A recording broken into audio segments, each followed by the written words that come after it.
요즘 코로나19로 인해서 많은 사람들이 상당히 어려움을 겪고 있습니다. 무엇보다도 일상생활에 지장이 많죠. 기침이나 재채기를 해도 눈치가 보입니다. 버스나 지하철, 대중교통을 이용하는 것도 조심스럽습니다.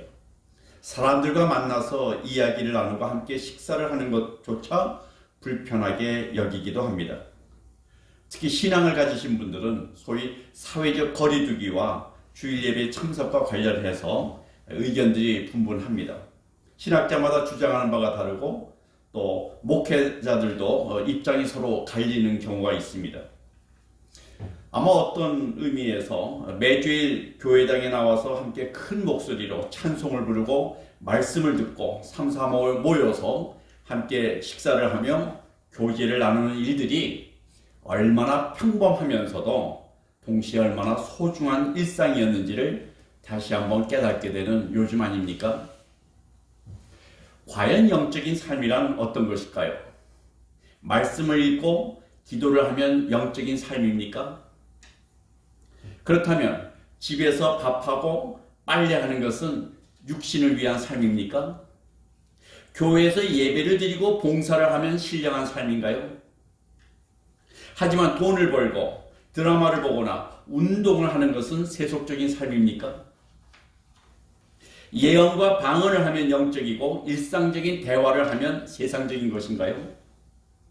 여러분은 어떤 영성을 갖고 믿음 생활을 하십니까?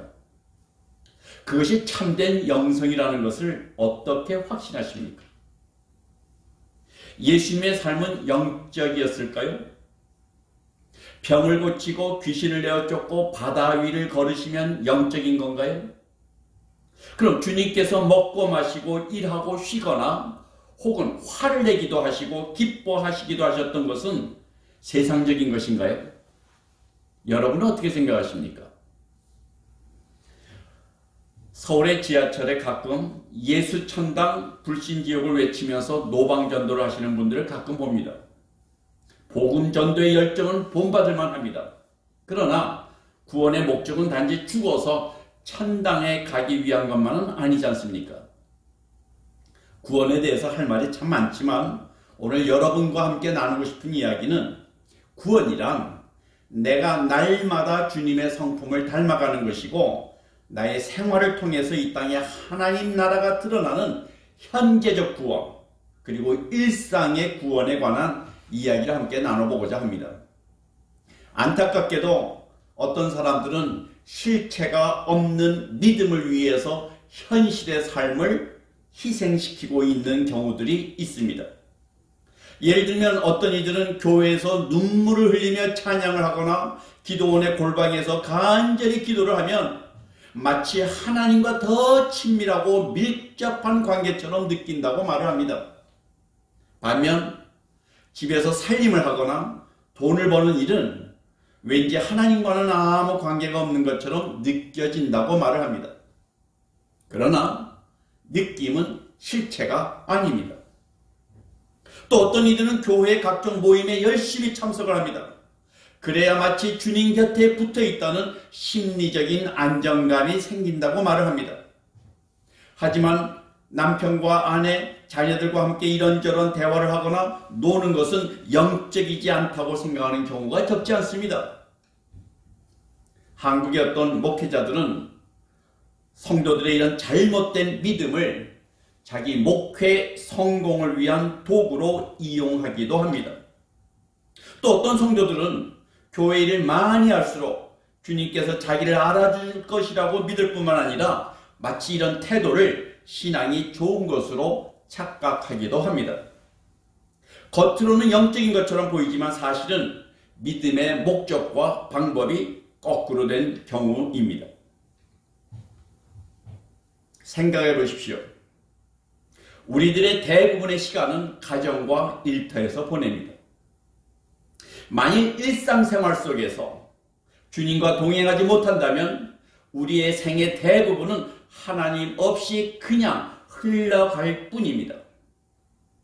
믿음 생활은 교회 안과 교회 바깥으로 구분되는 것이 아닙니다. 교회 안에서 하는 일은 영적인 일이고 교회 바깥에서 하는 일은 세상적인 것이 아닙니다. 만일 이런 믿음으로 신앙생활을 한다면 그것은 사실 무신론자와 크게 다르지 않습니다.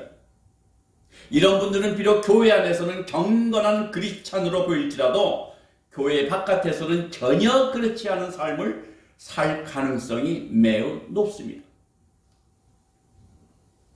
진정한 믿음 생활은 하늘을 날아다니는 신앙이 아니라 땅에 발을 딛고 살아가는 현실적인 삶입니다. 만일 신앙의 이름으로 현실적인 삶을 초월하거나 일상을 배관시한다면 그것은 참 신앙이 아닙니다. 삶과 분리된 믿음은 기독교 신앙이 아닙니다. 기독교 신앙의 본질은 지극히 평범한 일상의 삶으로 주님께 나아가는 것입니다. 어떤 의미에서 성경적 영성이란 인격적인 면에서는 하나님의 형상을 회복해가는 것이고 공동체 안에서는 관계를 회복해가는 것, 그것을 삶으로 살아내는 것이고 바로 이것이 하나님이 기뻐하시는 거룩한 산제사이자 영적인 예배입니다. 그렇습니다. 삶이 없는 예배는 진정한 예배가 아닙니다. 일상의 삶으로 예배하는 사람들은 결코 공적인 예배를 소홀히 여기지 않습니다. 비록 우리가 코로나19 때문에 함께 모여서 예배를 드리지는 못하지만 각 가정에서 현재 공적으로 우리가 함께 온라인 상태에서 예배를 드리고 있지 않습니까? 이 공적 예배는 한 주일에 걸친 일상의 중심이기 되기도 하거니와 영적 예배의 클라이막스입니다. 지루할 정도로 반복되는 이 사소하고 평범한 일상이야말로 성경이 강조하는 복음에 합당한 삶이고 우리의 가정과 일터는 구원의 믿음이 사랑의 능력으로 드러나는 영적인 현장이라는 것입니다. 일상의 삶이란 어떤 것일까요? 한마디로 가족들이 함께 둘러앉아서 맛있게 먹고 마시며 아이들과 놀아주고 일터에서는 땀 흘려 열심히 일하는 것입니다. 때로는 쇼핑을 하고 잔디를 깎고 개를 데리고 산책을 하는 등 지극히 평범한 모든 일상이 주님과 함께 할 때에 그것이 바로 진정한 영적인 삶이 됩니다. 신앙은 내세를 포함하지만 동시에 현실적인 삶을 위한 것입니다. 따라서 먹고 마시는 것은 주님의 삶에 동참하는 영적인 삶이라고 저는 말씀을 드리고 싶습니다. 바리새인들은 예수님께 세 가지의 별명을 붙여주었습니다. 누가복음 7장 33절에서 34절을 보게 되면 세례 요한이 와서 떡도 먹지 아니하며 포도주도 마시지 아니하매 너희 말이 귀신이 들렸다 하더니 인자는 와서 먹고 마시매 너희 말이 보라 먹기를 탐하고 포도주를 즐기는 사람이여 세리와 죄인의 친구로다 하니 라는 말씀이 있습니다. 바리새인들이 예수님을 가리켜 세 가지의 별명을 붙였는데 그 첫 번째는 먹기를 탐하는 자, 탐식가. 두 번째는 포도주를 즐기는 사람, 애주가. 그리고 세리와 죄인의 친구라는 별명을 붙여주었습니다. 요즘 흔히 혼밥, 혼술 시대라고 이야기를 합니다. 하지만 주님은 회식을 강조하십니다. 회식이 뭡니까? 여러 사람이 더불어 함께 먹는 것 아닙니까? 성찬식의 의미가 무엇입니까? 주님의 살과 피로 상징되는 빵과 포도주를 우리가 다 같이 먹고 마심으로써 나와 하나님이, 나와 다른 지체들이 예수 그리스도 안에서 서로 한 몸으로 연합되는 것 아닙니까? 이처럼 함께 밥을 먹는다는 것은 먹는 사람들 상호 간의 사랑과 신뢰로 이루어지는 친밀감의 상징이고 연대감의 의식 행위라고 말할 수 있습니다. 혹시 최근에 다른 형제자매들을 초청해서 집에서 함께 식사를 하신 적이 있으십니까? 저는 밥을 같이 먹는 행위야말로 혼자만 잘 살려고 하는 이 세상에서 우리의 사랑을 내보이는 가장 기본적인 섬김이라고 믿고 있습니다. 관계란 함께 먹고 마시는 것으로 시작을 합니다. 또한 함께 식탁을 나누는 것이 곧 일상의 작은 축제이기도 합니다. 오래전에 나온 영화, 혹시 덴마크의 영화 바베티의 만찬을 기억하십니까? 겉으로는 율법과 매우 금욕적인 믿음 생활을 하지만 속에서는 서로 불신하고 서로 미워하는 마을 사람들에게 주인공인 바베트는 자기가 가진 모든 재산을 사용해서 가장 정성이 담긴 최상급 요리를 대접합니다. 그리고 함께 식사를 하면서 그때 비로소 서로 대화를 합니다. 그 대화를 통해서 서로 화해하고 서로 용서하면서 만찬은 끝납니다. 먹을 것이 없는 축제를 상상할 수 있을까요? 오죽하면 예수님께서는 하나님 나라를 상징하시기를 줄곧 먹고 마시는 잔치로 비유를 하셨을까요? 예수님은 태어나셨을 때 짐승의 밥통에서 포대기에 쌓여 있었습니다.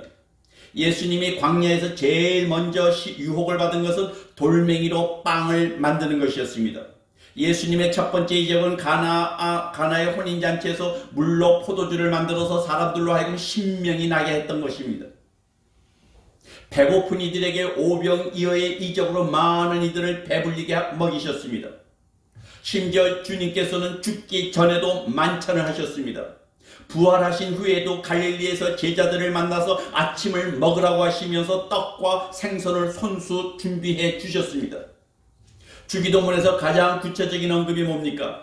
오늘 저희에게 일용할 양식을 주시옵고. 어쩌면 먹는 것은 모든 사랑의 기초이자 출발점이기도 합니다. 생각해 보십시오. 짜증이 나고 화가 나면, 부부싸움을 하고 나면 밥을 하지 않습니다. 손님을 청하지 않습니다. 빈 식탁, 아무도 없는 식탁, 혹은 혼자 먹는 식탁을 한번 상상해 보십시오. 식탁은 축제처럼 기쁨이 가득해야 합니다. 식탁 공동체는 곧 하나님 나라의 직접적인 은유이기도 합니다. 우리는 날마다 한 상에 둘러앉아 가족들과 함께 밥을 먹습니다. 이것은 사랑의 표현이며 하나님 나라의 축소판이라고 말할 수 있습니다. 나그네를 초대하고 가난한 이웃과 함께 식탁을 나누시기 바랍니다. 밥을 짓고 밥을 먹고 설거지하는 일상이야말로 바로 주님의 삶에 동참하는 영적 생활이라는 것을 기억하셔야 합니다. 물론 일하고 쉬는 것도 하나님의 사역에 함께하는 영적인 삶입니다. 단지 먹고 살기 위해서 일하고 돈을 버는 것은 아닙니다. 성경에서는 노동을 창조 중인 노동과 강제 노역으로 구분을 합니다. 하나님께서 일하심으로 인간과 세상을 창조하셨습니다. 예수님도 몫으로 노동을 하셨습니다. 제자들도 업으로서 땀 흘려 일했던 노동자였습니다. 주님께서는 아버지가 일하시니 나도 일한다면서 안식일에 병자를 고치시고 성전도 청소를 하셨습니다.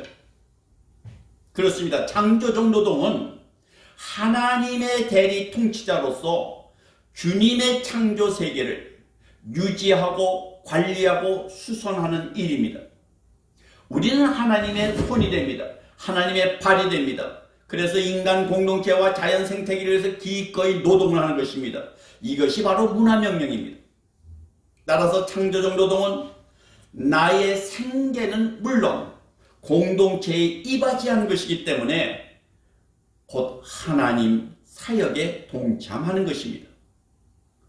하나님의 통치를 받는 모든 그리스도인들에게 있어서 노동이란 하나님께 받은 소명이며 이웃사랑의 실천입니다. 때문에 노동은 의미가 있고 가치가 있고 보람과 즐거움이 뒤따르는 것입니다. 하지만 강제노동은 구조적인 악의 결과입니다. 죄로 인한 탐욕과 비교의식에 의한 경쟁심이 사람들로 하여금 소유와 집착의 노예로서 삶을 살게 만들었습니다. 하지만 하나님은 강제 노동에 시달리는 노예들을 해방시키시는 분입니다. 전에는 마지못해서 억지로 하던 노동이 이제는 그리스도 안에서 즐거운 의무로 변하게 됩니다. 사실 일이란 고되지만 견딜만 합니다. 평범한 일이라도 우리는 탁월성을 발휘할 수 있습니다. 아무리 낯선 일이라도 길들일 수 있고 아무리 단조로운 일이라도 우리는 창의성을 살릴 수가 있습니다. 그러나 동시에 노동은 우리의 삶을 유지시키면서 한편으로는 소모시키기도 합니다. 그래서 즐거울 때도 있지만 때로는 피하고 싶기도 합니다. 매번 다른 무게로 다가오는 일 때문에 인내심이 필요하고 또는 자기 포기도 필요합니다. 하지만 오히려 그 일 때문에 우리의 역량이 성장되어 보죠. 우리의 인격이 성숙해지기도 합니다. 일 때문에 번뇌와 갈등이 생길 때도 있지만 그 반대로 일 때문에 치유가 일어나고 회복이 일어나고 때로는 창조적인 기쁨도 맛볼 수 있지 않습니까? 노동은 공평과 책임감, 사랑이 깃든 땀 흘림, 몰입을 통한 행복감을 느끼며 하나님이 주신 재능을 발휘할 수 있는 은혜의 통로이기도 합니다. 그래서 성숙한 그리스도인들은 특별히 이를 통해서 자신의 삶을 하나님께 봉헌하게 됩니다. 우리는 이것을 미션 혹은 소명이라고 말합니다. 그리스도인의 삶은 하나님이 창조하신 세계를 소비하는 삶이 아닙니다. 오히려 하나님이 창조하신 그 세계의 질서를 보존하고 유지하는 책임을 감당하는 삶입니다. 하나님께서 지으신 모든 것이 선함에 감사함으로 받으면 버릴 것이 없다고 말한 사도 바울은 무슨 일을 하든지 마음을 다하여 주께 하듯 하라고 권면을 합니다. 이러한 이유로 우리는 노동을 통해서 하나님의 사역에 동참하는 영적인 삶으로 성장해 갈 수 있습니다. 심지어 걷고 앉는 것 역시 주님의 삶에 동참하는 것입니다. 우린 매일 길을 걷습니다. 길을 걷고 있다는 것은 아직 궁극적인 목적지에 도착하지 못한 순례자라는 의미입니다. 초대교회 그리스도인들은 사도행전 9장 2절을 보게 되면 그 돌을 쫓는 사람들이라고 불리웠습니다. 그 돌을 쫓는 사람들이라는 말의 의미는 단지 말씀을 귀로만 듣는 것에 그치지 않고 말씀대로 행동하는 사람이 되었다는 뜻입니다. 지금 저와 여러분이 길을 걷고 있다는 것은 여전히 어떤 목적지를 향해 걸어가고 있는 나그네라는 것입니다. 저는 개인적으로 가끔 배낭을 메고 걷는 여행을 좋아합니다. 하루에 몇 시간씩 걷기도 합니다. 걸을 때에는 제가 여행자라는 것과 내가 돌아가야 할 곳이 있다는 것을 걷는 순간에 늘 의식하게 됩니다. 때문에 잠시 머물다가 떠나는 것에 대해서 큰 아쉬움을 갖지 않습니다. 물론 때때로 사고 싶은 물건이 있지만 물건을 많이 살수록 고생이 되기 때문에 별로 사고 싶지 않습니다. 그리스도인의 삶이란 생명과 진리의 복음을 깨닫고 하늘에 대한 소망을 품고 믿음으로 현실을 자유롭게 살아가는 사람들의 여정이라고 생각합니다. 그러나 나만 혼자 걸어가는 것이 아닙니다. 저와 여러분은 함께 하나님을 향하여 걸어나갈 때 하나님 역시 우리를 향하여 걸어오신다고 믿습니다. 우리가 주님을 향해 지치지 않고 계속 걸어갈 수 있는 것은 우리를 향해 걸어오시는 하나님의 사랑과 그분이 이끄시는 신비한 힘 때문에 우리가 걸어가는 것입니다. 다시 말해서 주님의 은혜 안에서 우리는 주님을 향해 움직이게 됩니다. 그 움직이는 힘이 바로 주님이 우리에게 다가오시는 그 신비한 힘 때문에 그렇다는 것입니다. 기독교 영성가로 유명한 헨리 나우엔이 이런 책이 있었습니다. 예수님과 함께 걷기, 십자가의 길이라는 책에서 예수님은 걸으셨고 여전히 걷고 계신다고 말을 합니다. 실제로 걷는 행위가 어떻게 인간을 구원으로 인도하는지 헨리 나우엔의 한 문장을 소개해 드리겠습니다. 예수님은 한 동네에서 다른 동네로 걸으시고 그렇게 걸으시면서 가난한 이들을 만나신다. 그분은 구걸하는 이들, 눈먼 이들, 병든 이들, 통곡하는 이들, 희망을 잃은 이들을 만나신다. 그분은 언제나 땅과 매우 가까이 계신다. 그분은 한낮의 더위와 밤의 추위를 느끼신다. 그분은 시들고 바래버린 풀, 바위 투성이의 땅, 가시덤불, 열매 맺지 못하는 나무, 들판의 꽃들과 풍요로운 수확에 대해서 잘 알고 계신다. 거칠고 생명으로 가득 찬 계절을 직접 걸으시면서 자신의 온몸으로 느끼셨기에 그 모든 것을 알고 계신다. 그분은 당신과 함께 걷는 이들의 말을 주의 있게 경청하며 여정의 진정한 동반자가 갖는 권위를 가지고 그들에게 말씀하신다. 그분은 단호하시지만 아주 자비로우시고 직설적이지만 매우 부드러우시며 강하게 요구하시지만 모든 것을 용서하시며 진실을 면밀히 살피시지만 우리를 아주 존중하신다. 그분은 가장 깊은 곳을 잘라내지만 치유자의 손길로 그렇게 하신다. 갈라놓지만 오로지 성장을 위해서다. 부인하시지만 그러나 더 큰 긍정을 위해서이다. 우리들의 걸음은 영적인 북극성을 향해 가는 것입니다. 우리는 은혜를 향하여 걷습니다. 우리는 십자가의 길을 따라갑니다. 우리는 구원의 길을 쫓아가는 걸음들입니다. 뿐만 아닙니다. 앉아 쉬는 것조차 믿음의 근거한 소망 중에 하나입니다. 아무리 여행을 좋아하는 사람도 언젠가는 자리를 잡고 눌러앉기를 원합니다. 옛말에 누울 자리를 보고 다리를 뻗으라는 말처럼 우리들은 아무데나 덜컥 주저앉지 않습니다. 결국 모든 걸음은 은혜와 진리가 충만한 그 삶의 결정적인 자리에 거기에 멈추게 되지 않을까요? 그것이 바로 귀향을 위한 발걸음 아닐까요? 계시록 3장 21절을 보게 되면 주님이 말씀하십니다. 이기는 그에게는 내가 내 보좌에 함께 앉게 하여 주기를 내가 이기고 아버지 보좌에 함께 앉은 것과 같이 하리라. 그렇습니다. 우리는 결국 주님 앞에 앉게 됩니다. 앉는다는 것은 영원한 안식을 의미합니다. 지금도 우리들이 하나님의 통치와 주권에 순종하게 될 때, 저와 여러분이 성령 안에서 그리스도의 사랑에 힘입어 하나님과 신비한 연합을 이룰 때, 우리는 비로소 온전한 평강과 완전한 안식을 얻을 수 있습니다. 예수의 사제이자 신학자인 칼라너는 하찮아 보이는 일상 속에 숨어 계신 하나님을 발견하라고 이야기를 합니다.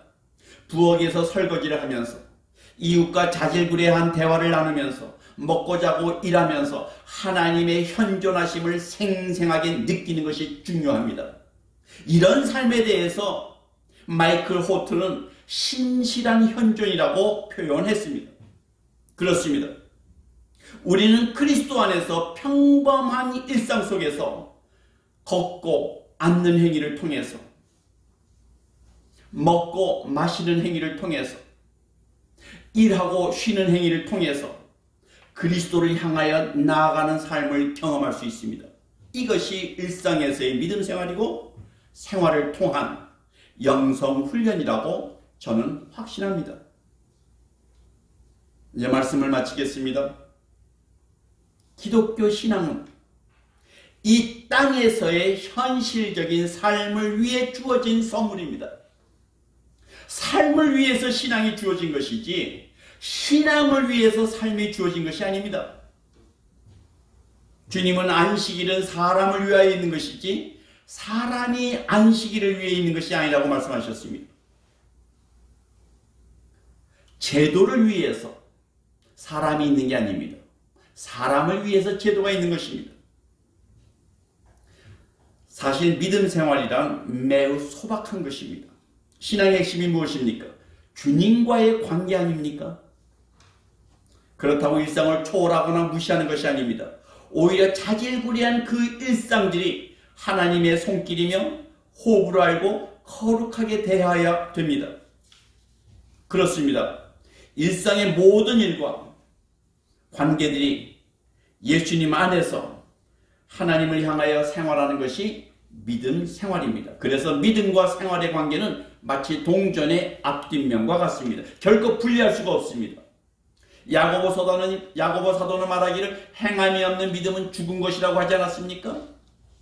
생각 속에서만 믿음이 존재하는 것이 아니라 믿음은 현실 속에서 삶으로 일상 속에서 입증되어야 한다는 뜻입니다.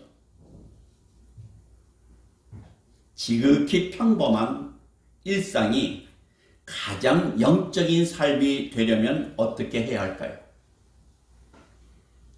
바울 서신의 공통점은 복음에 대해서 설명한 후에 반드시 복음에 합당한 삶이 어떤 것인지에 대해서 구체적으로 설명을 하고 있습니다. 성경이 말씀하시는 삶은 지극히 단순합니다. 한마디로 부부가 서로 사랑하고 순종함으로 잘 살라는 것. 부모와 자녀가 부모는 자녀를 노엽게 하지 않고 자녀는 부모의 말에 순종하며 잘 살라는 것. 사장은 정직하게 돈을 벌고 직원은 주님께 하듯 최선을 다해서 일하라는 것. 그리고 나그네를 잘 대접하고 고아와 과부를 잘 돌보라는 것. 악을 악으로 갚지 말고 선을 행하되 낙심하지 말라는 것. 이게 바로 복음에 합당한 삶이고 하나님이 원하시는 삶입니다. 이 얼마나 단순한 내용입니까? 바로 이것이 살아있는 예배입니다. 바로 이것이 기독교 영성의 핵심입니다. 세상을 변화시키려고 하지 맙시다. 나 자신을 변화시키는 것이 중요합니다. 하나님을 위해서 거창하고 특별한 일을 하려고 하지 맙시다. 먼저 지극히 평범한 일상 속에서 자신의 삶에 충실합시다. 종교적인 열심이나 수고를 함으로써 어떤 영적인 우월감을 느끼려고 하지 맙시다. 가정에서 그리고 일터에서 주님께 하듯 최선을 다하는 것이 살아있는 영적 예배입니다. 신비한 체험이나 특별한 감동을 받기 위해서 애쓰지 맙시다. 매일의 삶이 기적입니다. 매일의 삶이 은혜임을 깨닫고 감사하는 것이 바로 신비한 체험입니다. 그렇습니다. 삶이 없는 예배는 헛된 예배입니다. 행위가 없는 믿음은 짝퉁 믿음입니다. 관계가 생략된 복음은 가짜 복음입니다. 평범한 일상, 곧 가정과 학교, 일터와 사회 속에서 하나님의 인재하심을 경험하고 지루한 일과 속에서 주님의 말씀을 따라 사는 것, 그리고 날마다 평범한 일상 속에서 주님의 은혜를 경험하는 것이 진짜 믿음 생활이고 진정한 영성입니다. 기도하시겠습니다. 매일 아침마다 새로운 날을 맞게 하시고 하루의 생명을 허락하신 주님께 감사를 드립니다. 일할 수 있는 건강과 재능을 주시고 일할 수 있는 일터가 있음을 감사드립니다. 사랑하는 남편과 아내를 주시고 자녀들을 낳아서 한 가정을 이루고 살아갈 수 있도록 해주심에 감사를 드립니다. 하나님 아버지, 부부가 함께 식탁을 차리고 설거지를 하며 아이들의 제잘거리는 소리에 귀를 기울여주고 함께 놀아줄 수 있는 환경을 주셔서 감사합니다. 청소하고 빨래를 개키며 혹은 잔디를 깎거나 개를 데리고 산책할 수 있는 기회를 주셔서 감사합니다. 평범한 일상 속에서 주님의 인자하심을 의식하며 주님의 말씀을 쫓아 살아가도록 인도해 주심에 감사를 드립니다. 날마다의 삶이 주님의 은혜임을 고백하며 살아가는 저희들이 될 수 있도록 은혜 베풀어 주심을 감사합니다. 저희들의 몸으로 살아가는 하루의 일상이 바로 주님이 기쁘시게 받으시는 영적 예배가 될 수 있도록 은혜를 베풀어 주시옵소서. 우리 주 예수 그리스도의 이름으로 감사하며 기도드리옵나이다. 아멘.